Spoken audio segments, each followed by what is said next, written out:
Si Madi ay nagpaalam na rin. Ang pamilya ay nagpaalam na rin. Sagot na lang nila ang inaantay dahil ayaw na nila sa gulo. Hello mga kalingap, for this video mga kalingap, mag-update tayo sa kaguluhan dito sa loob ng community ng kalingap. Ang hirap guys, nakaka-stress talaga tong issue na to. Grabe, sabi sa live ni Dr. Love, nagpaalam na daw si Madi at Padi sa kay Kalingap Rab. Inaantay na lang yung sagot nila kung papayag ba sila Kalingap Rab. Bakit inunahan niya si bakit na naman siya nag-announce ng ganyan? Hindi niya muna antayin na makapag-usap ang both side, makapag-usap si Kalingap Rab at pamilya ni Beyonce bago siya nag-announce. Pabida-bida na naman siya, grabe siya. Sila talaga ang nag-create ng basing sa totoo lang. Kung manahimik yan sila, subukan nila magmanahimik ng 1 linggo. Tingnan mo yan, hupa yung issue na yan. Ang dahil talaga sa kanila, ang mga basing talaga, nag-uumpisa talaga dahil sa kanila. Kasi ang Kalingap tahimik lang. Wala namang sinasabi sila, Kalingap Rab, si Kuya Bal, sila Ate Ibna, tungkol sa issue na yan. Sila na nahimik lang. Napanood natin yung video ni Kalingap Rab doon sa nag-uumpisa naman talagang hindi talaga maiwasan dahil nga si Beyonce nga sabi ni Kalingap Rab may sakit daw. Ako din napag-isip din ako bakit nung araw na yun mismo na pag-alis doon niya sinabi na may sakit siya. Okay lang yun mga 3 days before bago sila mag-flight sa kanya sinasabi. Pero nung time na yun na mag-flight sila nung araw na yun, aalis na sila papuntang Maynila, saka sinabi na mayroon sang sakit. Kaya nakapag-isip din ako ng ibay. Kaya napakahirap talaga ng sitwasyong ito dahil dami-dami talagang basing na lumalabas ngayon. Ang dagdagan pa ni Dr. Love na doon inunahan na naman ang announcement tungkol dyan na nagpaalam na daw si Madi at si Padi kasi ayaw daw sa kaguluhan. Saan ba galing ang kaguluhan kundi dahil din sa kanila, dahil dyan sa team gwapa nila. Kasi ang Kalingap tahimik wala talaga silang sinasabi kung ano-ano dyan Sila lang naman talaga dahil hindi sila makamove on. Ang hirap talaga nila, ang sakit sila sa ulo, pati ang mga viewers, mga supporters na i-stress na sa kanila. No?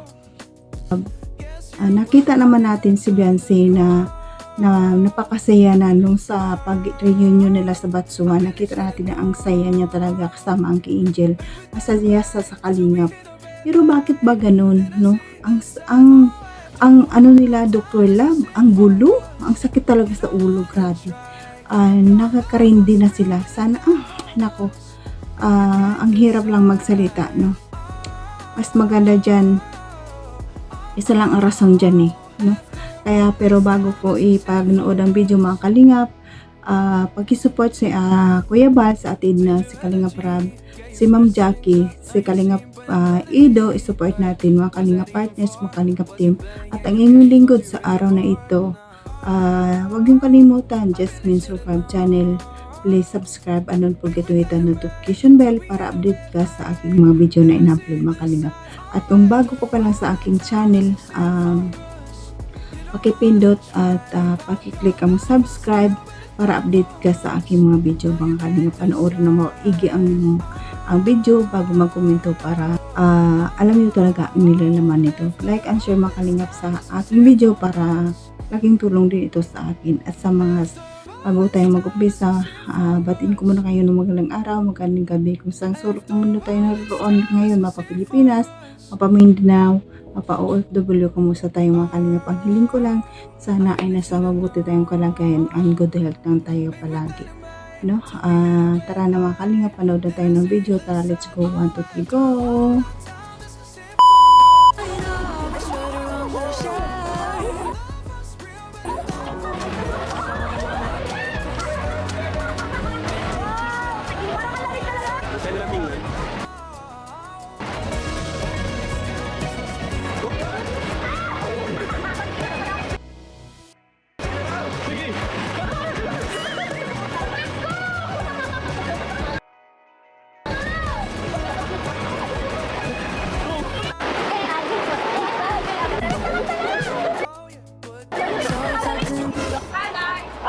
1, 2, 3.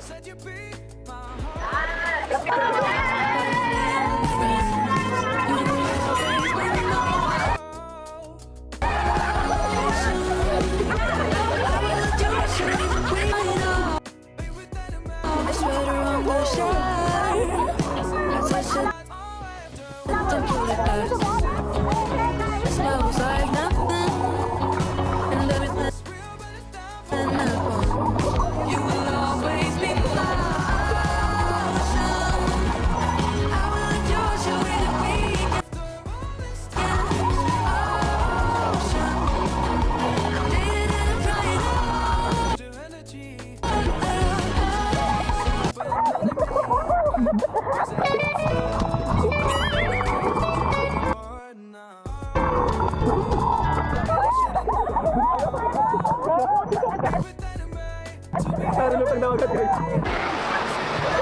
Dito mo siya sinasawsaw?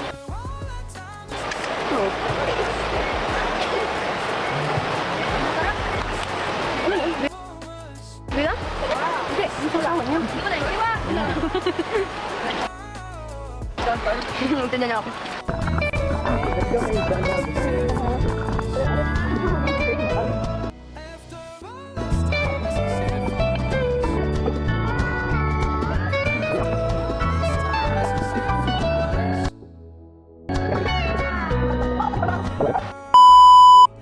So, ayun mga kalingap, napanood yun naman ang video, di ba? Konti lang yung clip na kinuha ko kay Dr. Love, no? Kasi, naiinis talaga akong mga kalingap sa totoo lang. Sarap takpan ng bunganga but sarap takpan ng Scotch tape, eh. Hindi ba ka-move on? Grabe, gumagawa na naman ng issue. Nagpaalam na naman daw ang mama at papa ni Bade. Una-una naman siya, nagbida-bida naman siya mag-announce ng ganun. Bakit hindi niya muna antayin na makapag-usap ang pamilya ni Beyonce kay Kalinga Prab, na magharap-harap muna bago mag-announce? Yan na naman, nag-announce na naman siya. Di basing na naman yan, di ba? Basing na naman yan. Siyempre, ano ang sabihin ng mga supporters, mga viewers din sa mga magulang ni Beyonce? Di, basing na naman, di ba? Sabihin walang utang na loob. Sino nag-angat sa kanila sa kahirapan? Di ba si Kalinga Prab? To sa totoo lang, ang Kalingap tahimik, eh. Si Kuya Bal, si Ate Edna, si Kalinga Prab, wala silang sinasabi, di ba? Yun lang ang pagpunta nila sa Korea, nagsabi si Kalinga Prab na wala si Beyonce. Na kitang-kita daw na sinabi ni Kalinga Prab may sakit. Pero ang tanong lang dyan, bakit sa araw na yun ng flight nila, sa kanya sinabi na may sakit si Beyonce? Pero wala namang problema kay Kalinga Prab, eh. Ano ang gagawin kasi may sakit talaga? Si Bulldog nag-umpisa naman ng basing. Ano ang sabihin ng mga viewers dyan? Diba, siyempre, kahit ako nga nag-isip, eh, bakit sa araw na yun mismo? Hindi pa nag-announce nung mga, buti pa nag-sabi na siya ng mga 3 to 4 days or hindi lang sa araw na yun. Siyempre, mag-isip ang viewers niyan. Bakit sa araw na mismo ng flight mo sasabihin na may sakit ka, diba? Diba, nakakapag-isip naman talaga ng masama. Ngayon na naman, ayan, nagpaalam na daw. Iunahan na naman si Kalinga Prab. Hindi niya antayin muna na makipag-usap ang pamilya kay Kalinga Prab bago mag-announce kung ano talaga ang desisyon ni Kalinga Prab. Bibitawan niya ba ang pamilya? O ano? Okay lang yan. Bibitawan ni Kalinga Prab, pero walang vlog sa kanila. Kahit sa kabila, kahit sa Team Guapa, walang vlog. Diba? Ganun lang yan, eh. Ang marami niya nagsusulsul, eh. Sinusulsulan niya yan, eh. Sige, magpaalam ka doon para kami na lang mag-vlog sa inyo. Sa totoo lang, naiinis talaga ako. Grabe, nakakainis talaga. Kitang-kita naman natin sa video nung reunion ng Batch 1 na si Beyonce ay masayang-masaya sa Kalingap. Bakit ganun? Di, nagpaalam na ang pamilya daw, start na naman ang panibagong basing yan. Hindi wala talaga ang basing yan. No? Kung manahimik sana sila, okay. Parang kagaya ng magulang ni Carla, tahimik sila, di ba? Si Carla tahimik, walang gulo. Nang nagtayo lang kasi ng Team Guapa, dyan nag-uumpisa talaga ang basing sa totoo lang. Kasi sa Kalingap Rab tahimik eh, walang sinasabi. Ang utang na loob yan naririnig ko kay Bulldog lang, hindi kay Kalingap Rab. Wala akong naririnig tungkol sa utang na loob na sinasabi ni Kalingap Rab. Aalis sa Beyonce kung aalis si Beyonce sa Kalingap, walang utang na loob. Wala akong narinig dyan kay Kalingap Rab, no? Si Bulldog lang talaga, dapat, ay nako, may kalalagyan talaga tong tao na ito eh.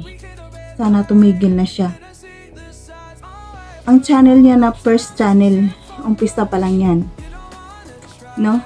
Umpisa pa lang yan. May susunod dyan. Ginagalit nila ang mga viewers, mga supporters. May susunod dyan.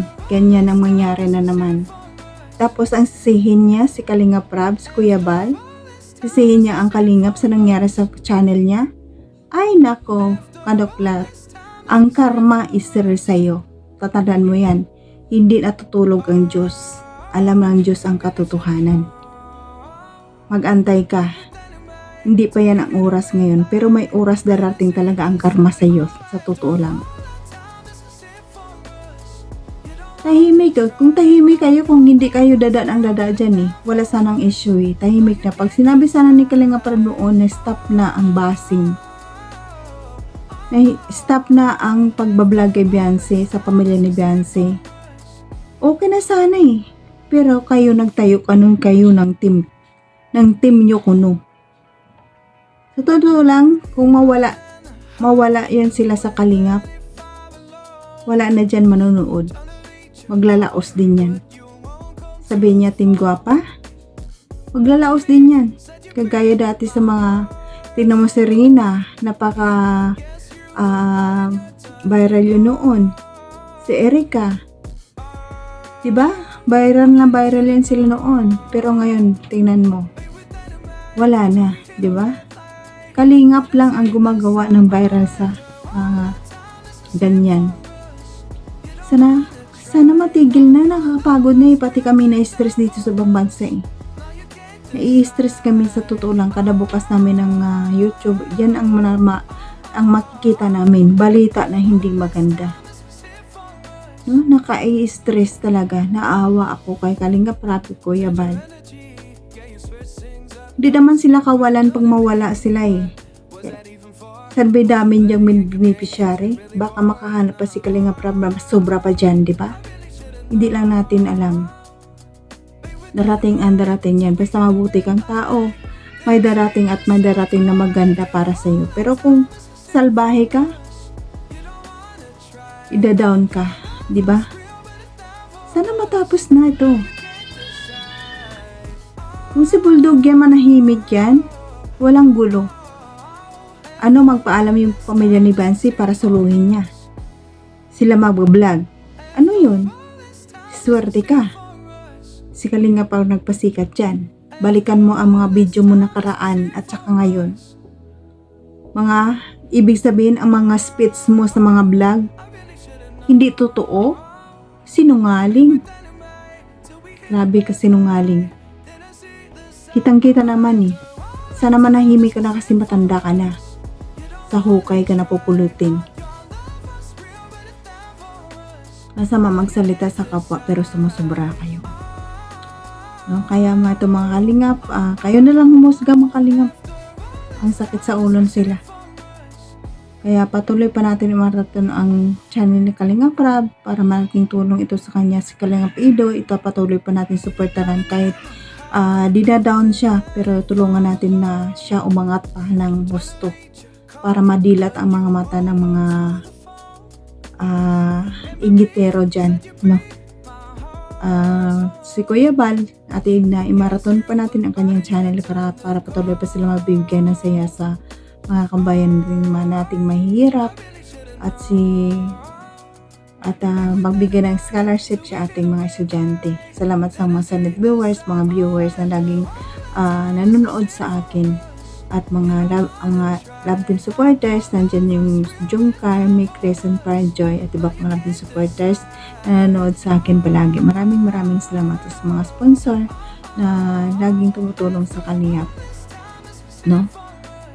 Maraming salamat sa inyo. At sa mga pakong OFW kung saan man tayo naroon ngayon, mag-ingat tayo palagi. And good health lang tayo palagi. Ang dito na lang, God bless us all. And God bless din Kalingap. Bye-bye!